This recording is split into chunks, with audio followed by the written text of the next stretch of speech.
తారకాసురుని సంహారం కోసం ప్రభవించిన స్వామి సుబ్రహ్మణ్యేశ్వరుడు గుంటూరు జిల్లా పెదనందిపాడు సమీపంలో నాగులపాడు గ్రామంలో స్వయంభూగా వెలిసిన సుబ్రహ్మణ్య ఆలయానికి వెళ్ళాం మేము. పచ్చని పైర్లు, చెట్లు చేమలతో సహజ సిద్ధమైన ప్రకృతి అందాల నడుమ నాగులపాడు గ్రామంలో శ్రీ వల్లి దేవసేన సమేతుడైన సుబ్రహ్మణ్య స్వామి ఆలయం ఉంటుంది. కోరి కొలిచిన భక్తులకి ఆయురారోగ్య ఐశ్వర్యాలని, జ్ఞానాన్ని, సంతానాన్ని ప్రసాదించే స్వామి ఇప్పటికీ సర్పరూపంలో పుట్టలో ప్రత్యక్షంగా వేంచేసి ఉన్నారని ఇక్కడ భక్తుల ప్రతీతి. సుబ్బన్న అనే భక్తితో నూరారా పిలిస్తే ఇదిగో వస్తున్నా అని పలికే చల్లని దైవం ఈ సుబ్రహ్మణ్యేశ్వరుడు.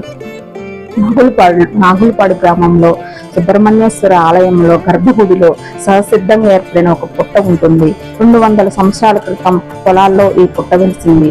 ఈ పుట్టలో స్వామివారు సర్పరూపంలో కొలువు తీరుతారు.